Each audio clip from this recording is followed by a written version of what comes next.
একটা পুলিশ স্টেশনে ঢুকে 13 জনকে আসলে পিটিয়ে হত্যা করা হয়েছে। এটা আসলে আমরা কোন দেশে বসবাস করতেছি?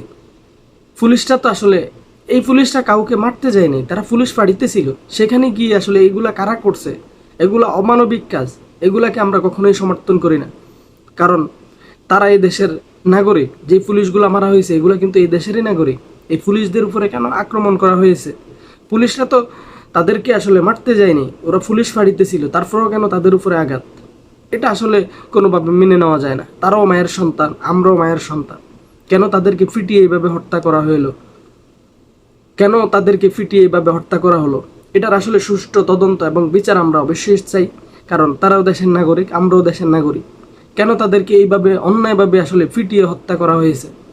তারা যদি কোনো মিশনে থাকতো অথবা কাউকে গুলি করতো, প্রতিহত করার জন্য আসলে যাওয়া যেত বা তাদেরকে অ্যাটাক করা যেত। কিন্তু তারা পুলিশ ফাঁড়িতে ছিল।